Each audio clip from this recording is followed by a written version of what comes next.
Assalamualaikum warahmatullahi wabarakatuh. Jumpa lagi di channel Song Edukasi. Video book kali ini berisi rangkuman materi pelajaran sosiologi untuk kelas 10 semester 1 dan 2.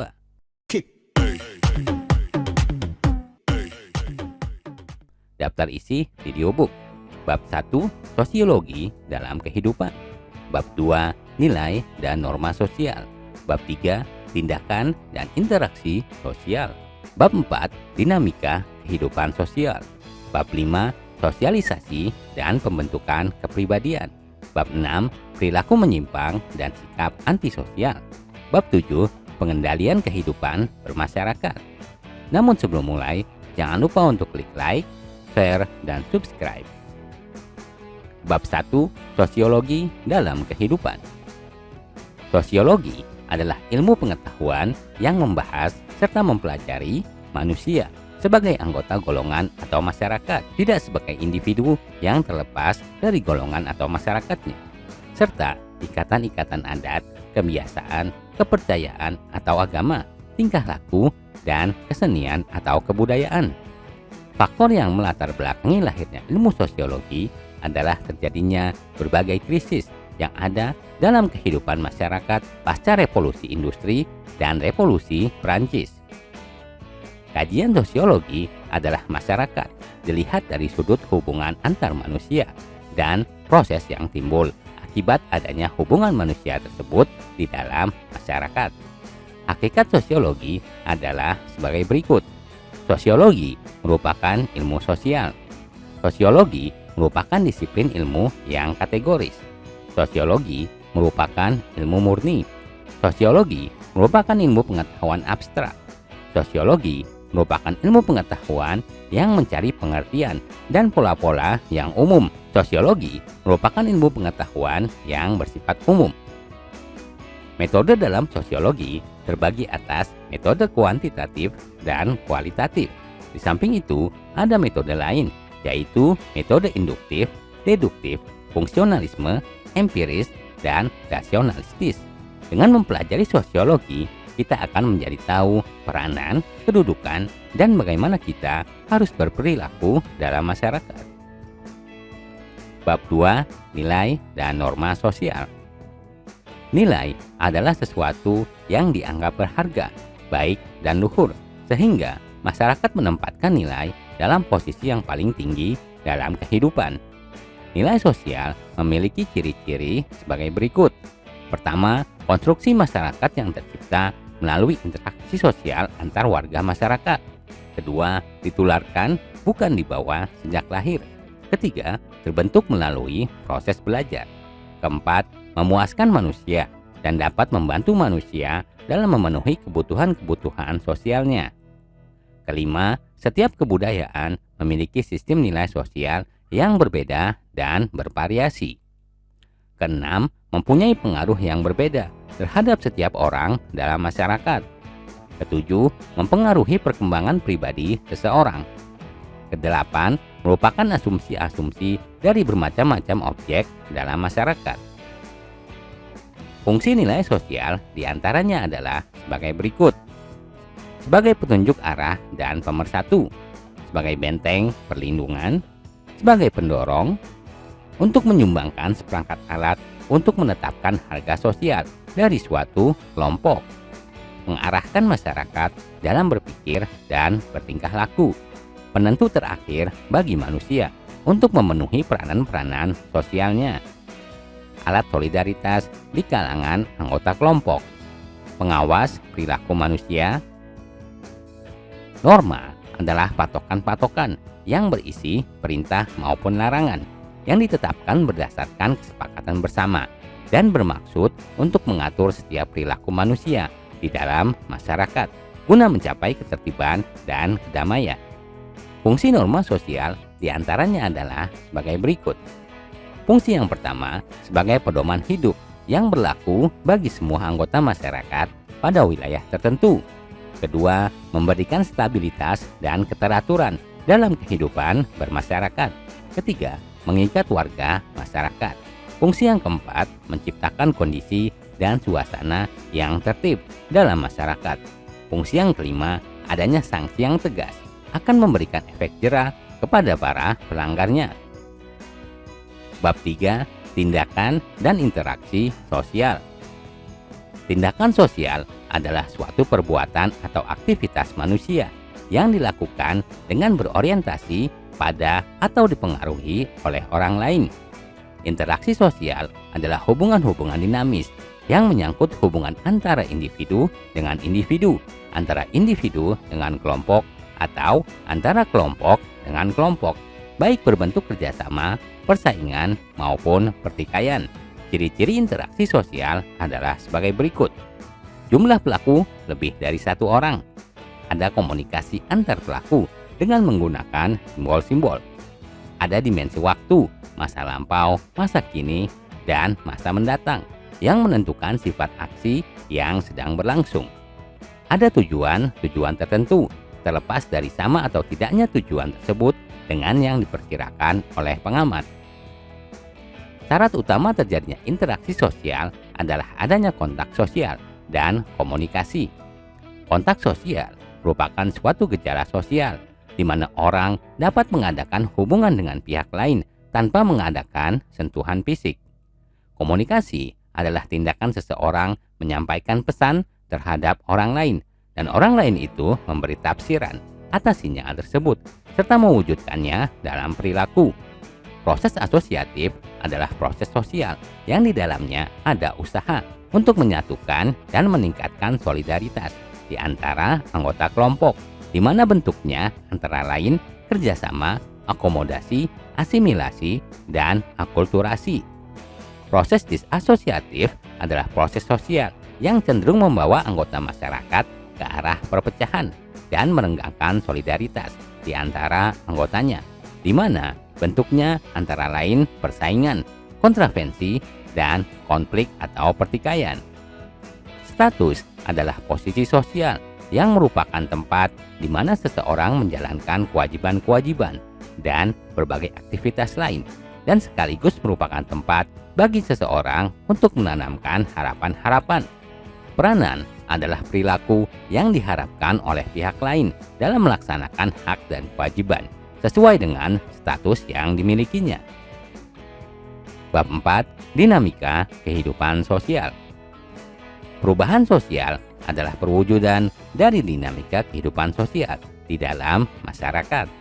Perubahan sosial dalam masyarakat merupakan suatu bentuk usaha masyarakat untuk melakukan perbaikan atau memperbaharui kondisi yang sekarang menjadi berbeda dari kondisi yang sebelumnya. Faktor yang menyebabkan perubahan sosial menurut Surjono Sukanto ada dua, yaitu faktor internal dan faktor eksternal. Faktor internal penyebab perubahan sosial adalah perubahan penduduk, adanya penemuan baru, konflik dalam masyarakat, dan terjadi pemberontakan atau revolusi. Faktor eksternal penyebab perubahan sosial adalah lingkungan alam yang ada di sekitar manusia berubah, peperangan, dan pengaruh kebudayaan masyarakat lain. Proses perubahan sosial meliputi difusi, akulturasi, asimilasi, dan akomodasi. Bentuk-bentuk perubahan sosial diantaranya adalah perubahan evolusi, perubahan revolusi, perubahan yang dikehendaki, perubahan yang tidak dikehendaki, perubahan besar, perubahan kecil, perubahan struktur, dan perubahan proses. Bab 5. Sosialisasi dan pembentukan kepribadian. Sosialisasi adalah proses belajar seorang anggota masyarakat untuk mengenal dan menghayati norma-norma serta nilai-nilai masyarakat tempat ia menjadi anggota, sehingga terjadi pembentukan sikap untuk berperilaku sesuai dengan tuntutan atau perilaku masyarakatnya. Kepribadian merupakan ciri-ciri dan sifat-sifat khas yang mewakili sikap atau tabiat seseorang yang mencakup pola-pola pemikiran dan perasaan, konsep diri, perangai, mentalitas yang umumnya sejalan dengan kebiasaan umum. Perkembangan kepribadian secara umum dipengaruhi 5 faktor, yaitu warisan biologis, warisan lingkungan alam, warisan sosial atau kebudayaan, pengalaman kelompok manusia, dan pengalaman unik.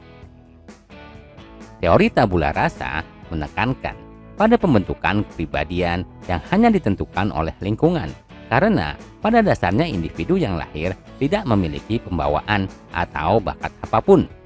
Teori cermin diri menekankan bahwa perkembangan seseorang mendapat pengaruh dari keberadaan orang lain.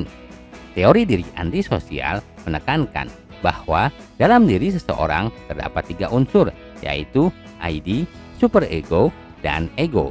Yang ketiganya memiliki fungsi masing-masing yang akan membentuk kepribadian seseorang. Ralph Compton menekankan setiap kebudayaan akan memberikan serangkaian pengaruh umum terhadap individu penganut budaya tersebut.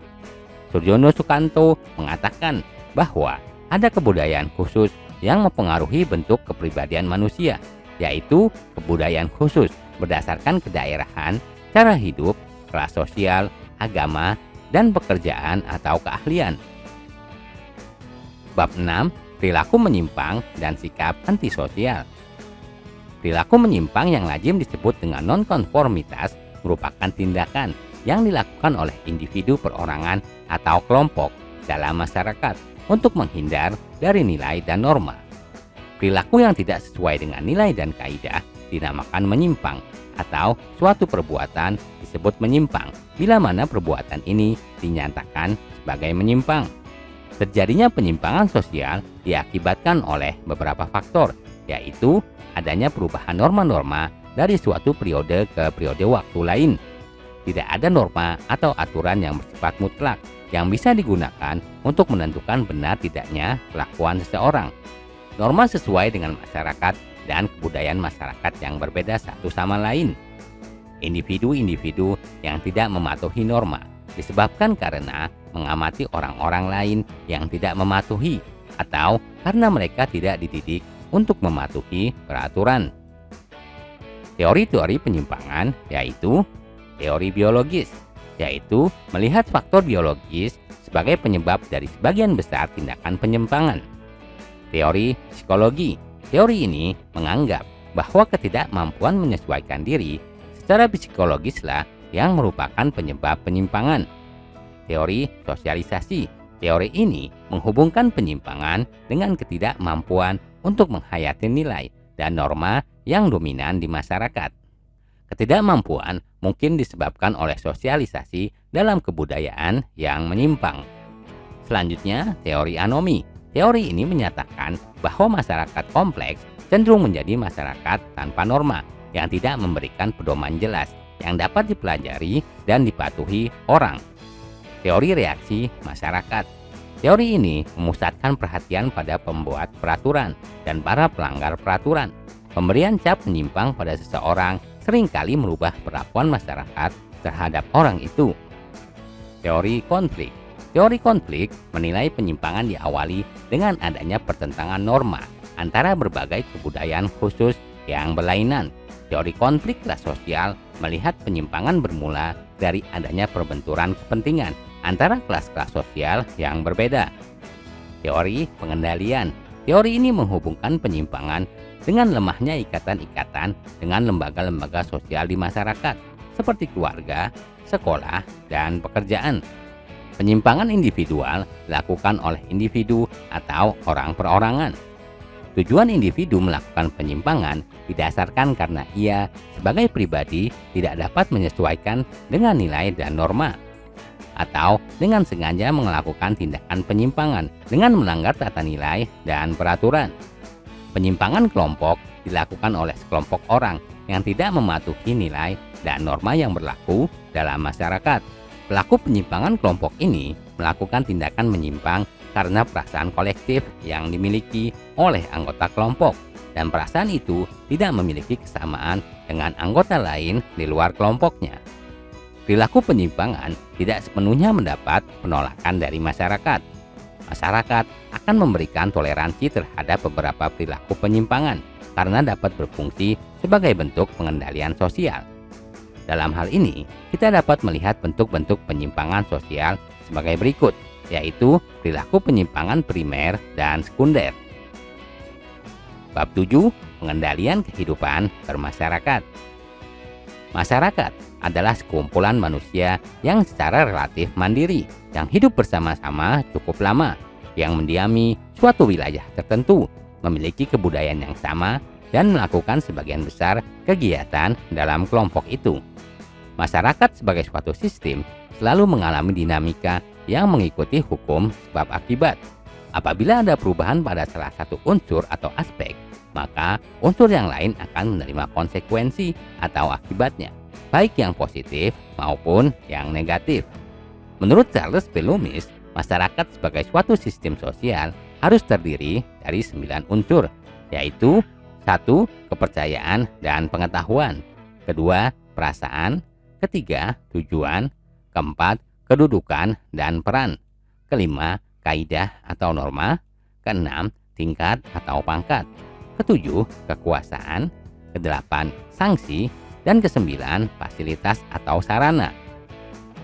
Pengendalian sosial dapat diartikan sebagai suatu proses yang direncanakan atau yang tidak direncanakan, yang bertujuan untuk mengajak, membimbing, bahkan memaksa warga masyarakat agar mematuhi nilai-nilai dan kaidah-kaidah yang berlaku. Ciri-ciri yang terdapat dalam pengendalian sosial diantaranya adalah sebagai berikut. 1. Suatu cara atau metode tertentu terhadap masyarakat.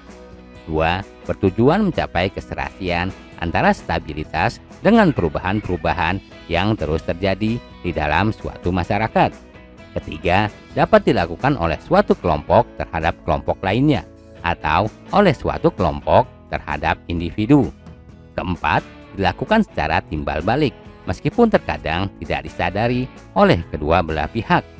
Menurut Kunchara-Ningrat, fungsi pengendalian sosial adalah sebagai berikut. Fungsi yang pertama untuk mempertebal keyakinan masyarakat tentang kebaikan norma. Fungsi kedua memberikan imbalan kepada warga yang mentaati norma. Fungsi ketiga mengembangkan rasa malu.